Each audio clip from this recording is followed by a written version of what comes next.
Hi, my name is Joseph Parker, WBO champion of the world, and you're watching Sporting Icons. Okay, so as per the video yesterday, with Luis Ortiz has officially ducked Filip Hrgovic, well, unfortunately, now we can add Joseph Parker to that list as well. Joseph Parker was up next for Filip Hrgovic because the rules are, with the IBF, Filip Hrgovic will be in the final eliminator. He needs an opponent. You start at the top. The top was, for some reason, Luis Ortiz versus Charles Martin. Charles Martin was number 1 for some bizarre reason. Luis Ortiz was number 10. Luis Ortiz, of course, defeated Charles Martin via 6-round knockout. Therefore, he got first dibs, first refusal, if you like, to fight Filip Hrgovic for the official IBF mandatory. He turned it down, apparently citing some kind of injury. Is that true or not? Absolutely no idea.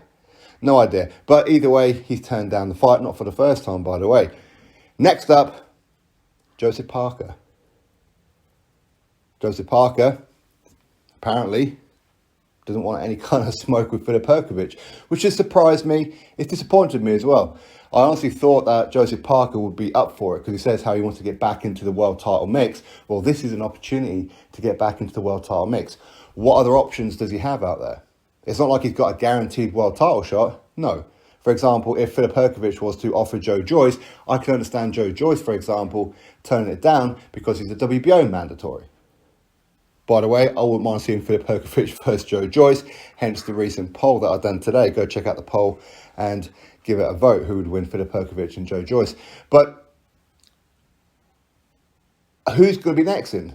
Who's next in line? Well, going on the guys underneath Joseph Parker now, well, they've all got fights coming up, including an Anthony Joshua. Of course, he's got the rematch with Alexander Usyk, and quite a few others already have penciled in fights as well. So the next available free opponent is Ajit Kabiel. Would Ajit Kabiel accept that fight? Of course, it's an all-European clash. That would be Croatia versus Germany. Maybe he might, but I doubt it. Going on recent record of Ajit Kabiel, I'm not too sure, I'm not too confident that he would. And if he says no, again, you have to move even further down the list and go to Dempsey McKean. Dempsey McKean, undefeated southpaw from Australia, recently signed to Matchroom. He's had one fight under their banner so far, with Matchroom trying to make waves in Australia. Would Dempsey McKean be up for that fight? Maybe. Maybe. I really don't know, to be honest with you. I know Dempsey McKean, or according to Dempsey McKean, he's looking for the big fights. He'd like that trans clash, whatever you call it, for New Zealand, Australia, him versus Joseph Parker. So maybe that's why Joseph Parker's turned down that fight, because obviously that would be a big fight in that neck of the woods. So maybe, if you're talking financial, yeah, maybe. But you do have to ask yourself, why is Filip Hrgovic the boogeyman of the heavyweight division? Why don't nobody want to fight him? It's not like he's been up there and he's been knocking out elite fighters, because he hasn't. He's been beating good fighters, decent fighters, and especially at this stage of his career, he's done very, very well. But he hasn't beaten killers. Okay, he just hasn't. So why are these people turning him down? Why would Luis Ortiz turn him down? Why would Joseph Parker turn him down? Andy Ruiz Jr., he could be up. Would he fight him? I doubt it. I doubt it. And it does make me question, though, going back to the Luis Ortiz situation, Luis Ortiz versus Charles Martin, why on earth did they have it as a IBF eliminator if they had no intention of going to fight for the IBF final eliminator against Hrgovic? It's a con, isn't it? It was just used as a marketing tool, but it turned out to be a con, did it not? And I've heard no word to say from Parker or from Ortiz say, well, yeah, we will fight him, but you know what, we're just getting over this particular period, whether it be injury, whatever it may be. As soon as that's sorted out, no problem, I'll fight you next. I'll fight you in May or June. Nothing like that's coming out from either camp, or at least so far. So it is very disappointing that Joseph Parker has turned it down.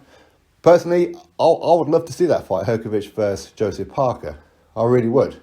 But Joseph Parker, of course, he is coming off a great win over Derek Chisora. He's used to big paydays. Of course, he's former WBO World Heavyweight Champion. So, of course, he's been used to being on pay-per-view, especially in his home country of New Zealand.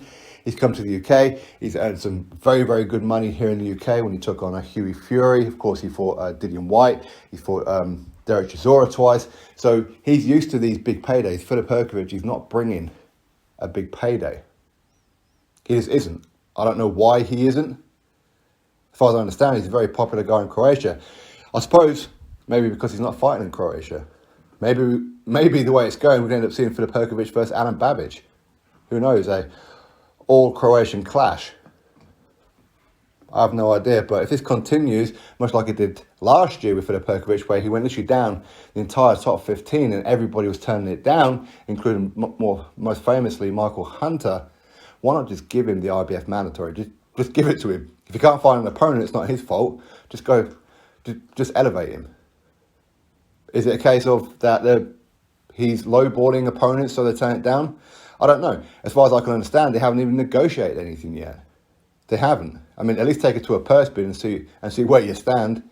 But anyway, listen, Luis Ortiz and Joseph Parker have turned down Filip Hrgovic for the IBF mandatory. Drop your thoughts below, click thumbs up, and of course subscribe. And I'll catch you on the next video.